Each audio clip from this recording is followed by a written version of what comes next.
willkommen in der Noppenplätzchenscheune. Mein Name ist Blockstar und ja Freunde, was soll ich euch nach dem Intro noch sagen? Es dreht sich heute um die 4 Herrschaften, die ich mir hier auf den Bauch gekleistert habe. Wir sprechen heute über Mr. T, sein Lieblingsfahrzeug. Denn der liebe Florian, ich habe euch letztens schon ein paar Videos gezeigt von seinen tollen Autos, die er designt hat, ist halt ein großer Autos-Fan. Und dann brauchen wir eines der größten Autos der Filmgeschichte. Dann brauchen wir den GMC Vendura Van vom A-Team. Das hat 182-68025. Das stelle ich euch heute vor. Das Coole ist, im Minifigurenmaßstab. Das heißt, wir könnten wirklich hier die Rächer der Enterbten aus den Los Angeles Underground spielen. Freunde, kommt mit mir auf den Bautisch und keine Angst, denn ihr wisst ja, beim A-Team wird eigentlich fast nie einer verletzt, außer die bösen Buben.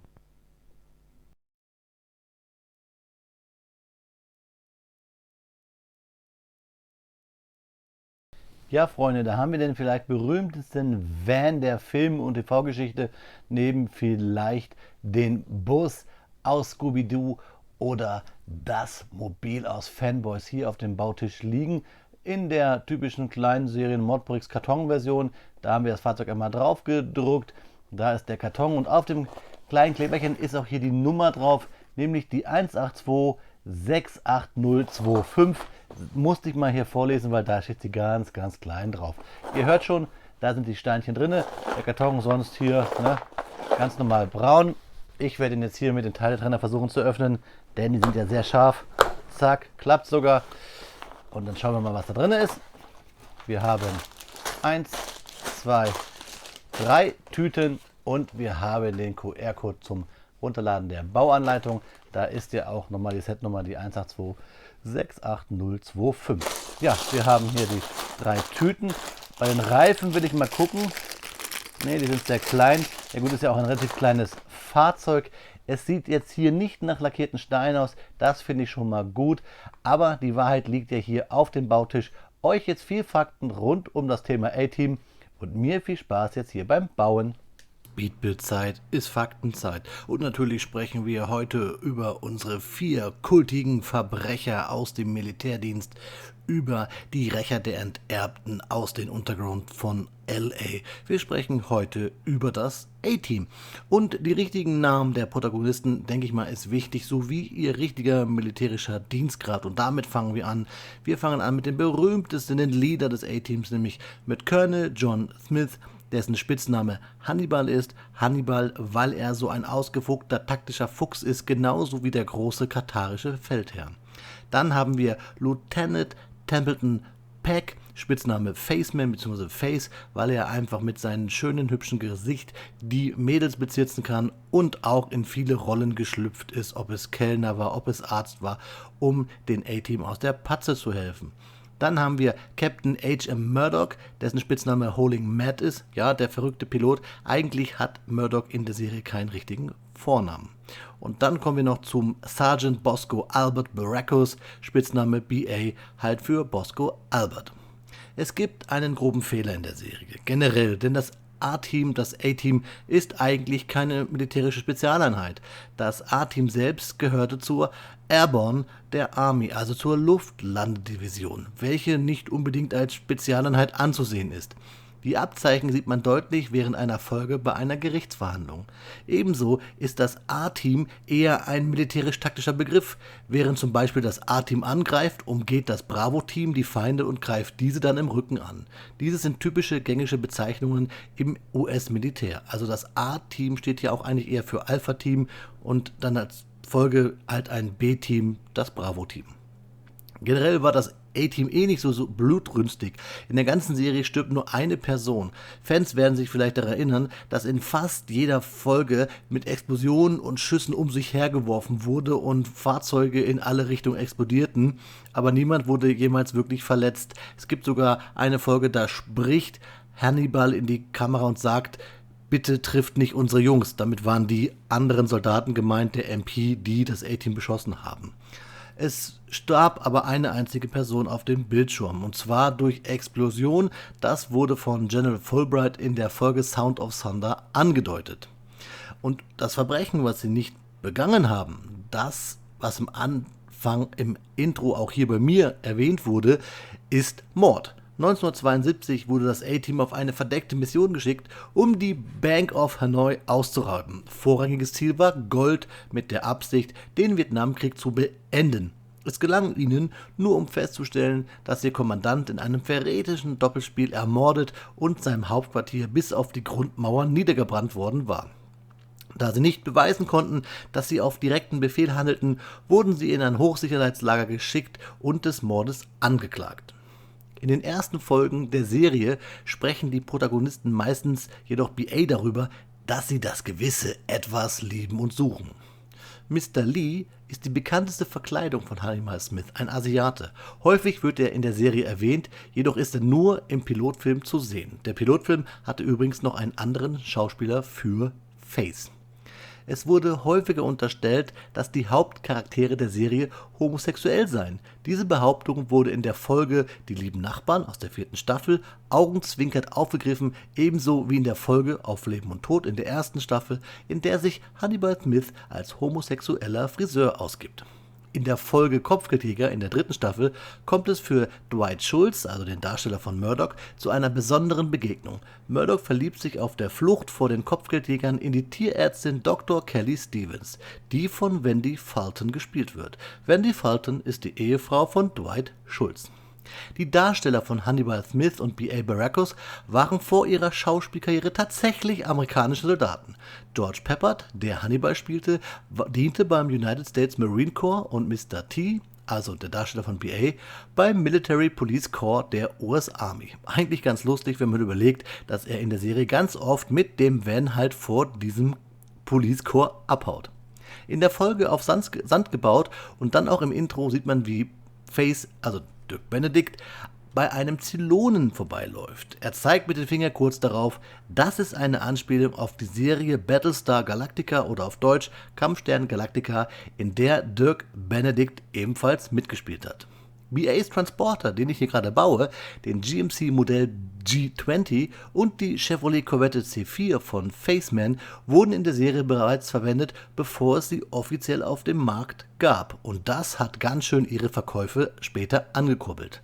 Das A-Team gehört zu den erfolgreichsten Fernsehserien der 1980er Jahre in den Vereinigten Staaten. Die erste Staffel erreichte im Schnitt 16,7 Millionen Zuschauer, was sie zur erfolgreichsten NBC-Serie der Saison 82/83 machte. Dieser Wert wurde von der zweiten Staffel mit 20,1 Millionen noch überboten, wodurch das A-Team in der Saison 83/84 zur vierterfolgreichsten Serie des Landes wurde. Konnte die dritte Staffel aber immerhin noch 18,6 Millionen Zuschauer verbuchen, so sank dieser Wert in der vierten Staffel auf 14,5 Millionen. Änderungen im Handlungsschema für die 5. Staffel vermochten diese Entwicklung noch aufzuhalten, wohin die Serie dann eingestellt wurde. Das A-Team lief bei uns in Deutschland sogar einige Zeit parallel in der ARD und dann auf RTL. Später gingen die Rechte dann komplett an RTL über. Ja, Freunde, ihr seht, ich habe richtig Spaß an den Fakten. Das waren jetzt viele. Ich liebe das A-Team. Freunde, kommt aber jetzt mit mir zum Ende hier zum Review. Viel Spaß. 30 Minuten später steht unser GMC Vendura, der kultigste Van aus Kino und TV, hier auf dem Bautisch. Ich habe mal ein paar Fahrzeuge vom Florian mit hier auf den Bautisch gepackt, einen kultigen Abschlepper und einen weißen Sportflitzer, denn zum A-Team Van gehört ja eigentlich auch der weiße Sportflitzer vom Faceman. Ich habe da eine coole Anleitung gefunden bei Rebrickable, die verlinke ich euch unten mal, gibt es sogar als Video. Da könntet ihr euch so eine Corvette, glaube ich, war das, nachbauen. Aber ich finde, das passt ganz gut an weißer Sportwagen und dieser Abschleppwagen. Ich möchte aber jetzt hier natürlich den Fokus auf den Van legen, deswegen packen wir das beides hier zur Seite. Ich habe das kleine Lego Dimension Set mit der Minifigur mal dabei gepackt, weil die Figur passt einfach dazu. Übrigens, Minifiguren passen auch in das Fahrzeug, bloß, also vorne eine zum Fahren, bloß ohne Haarbedeckung, dann klappt das auch. Aber jetzt schauen wir uns das Fahrzeug einmal genauer an. Wir haben natürlich typisch chinesischen Kommissionierer verschiedene Steinfarben-Nuancen, das kommt ein bisschen vor, wenn euch da ein Stein nicht gefällt, tauscht ihn einfach aus. Hier oben das Dach, vorne richtig cool der Bullenfänger mit diesen blauen Kennzeichen, das gefällt mir. Hier an der Seite diese Tritte, normalerweise wäre ja hier noch eine Schiebetür und da würden sie hier draufstehen und rausballern, wir kennen das ja, aber finde ich ganz cool. Hinten die Klappe, die auch eine Klappe ist, da kommen wir gleich zu, das finde ich das Beste mit am Fahrzeug, und dann hier von der Seite und von unten gebaut. Wie gesagt, hier hinten blau, vorne blau für die Kennzeichen. Wir haben ein bisschen Schwächen, sage ich mal, hier vorne beim Bullenfänger, der auf einer Noppe jeweils links und rechts hängt, also hier unten diese Aufhängung. Das Ganze, 2 Noppen, das ist vielleicht fragil, aber eigentlich, da ist mir jetzt noch nichts abgefallen. Ich kann auch schütteln, wie ich will. Ne, wenn man gegenkommt, kann es abfallen. Und dann ist das hier hinten richtig cool gemacht mit der Heckscheibe, mit der Heckklappe. Aber man muss hier so reinfassen mit dem Daumen, dann hier oben das gerade machen, die Hinge. Und dann kann man es aufklappen. Das gleiche wieder hier. Und wenn es überdehnt, es hängt nur in einer Noppe, kann die Tür abfallen. Trotzdem Chapeau für diese Idee vom Florian mit diesen Hinges, finde ich richtig klasse. Und wenn ihr reinguckt, dann seht ihr auch, dass wir einen Innenraum haben. Und das ist das Coolste. Wir können nämlich hier abmachen und haben dann den Innenraum vom Van. Wir haben also theoretisch 4 Plätze. Natürlich passen Minifiguren, die haben immer Probleme mit dem Rangeln. Also ne, da sitzt man schlechter drin als im Flugzeug. Sie haben halt immer ihre Arme, die sie nicht wegmachen können. Aber wir haben hier hinten einen kleinen Waffenraum, würde ich sagen, kennen wir so. Ich habe es euch gesagt, sie haben da viele Waffen, die ballern viel rum, aber treffen tun sie ja nichts mit Absicht, denn das sind ja Good Guys. Ne? Ja, das finde ich aber richtig cool. Und richtig cool natürlich, dass der Florian hier diesen geilen Streifen so schön baubar umgesetzt hat. Also mir gefällt das Fahrzeug super. Ich habe die Schwächen genannt, dass wir hier, wenn wir es überdehnen, kann es halt abgehen. So, aber das ist, glaube ich, normal. Es hält trotzdem relativ gut.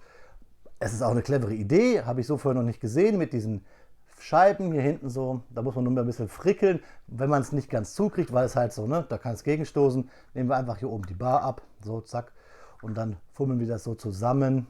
Hier auch wieder so ein bisschen, wie sagt man so, Function follows Form, also für die Optik ist es halt geil so, ne, so schräg, weil das macht das Fahrzeug ja auch aus, dass es halt hier hinten nicht so gerade geht, deswegen richtig cool. Auch cool, ganz einfach, ganz simpel in den C-Claims, diese 1x1er Teils, und damit haben wir die Rückspiegel. Ja, Freunde, ihr bekommt jetzt noch mal ein paar coole Detailfotos und dann sehen wir uns zum Abschluss noch einmal in die Augen, meine Freunde. Ja, Freunde, während ihr hier nochmal ein paar Detailfotos von dieser wirklich coolen, kultigen Karre bekommt, wobei Karre ja hier wirklich untertrieben ist, ein GMC Vendura. Und vielleicht erzähle ich euch zu GMC generell nochmal etwas, wenn ich dieses Set nochmal baue, auch von einem anderen Hersteller.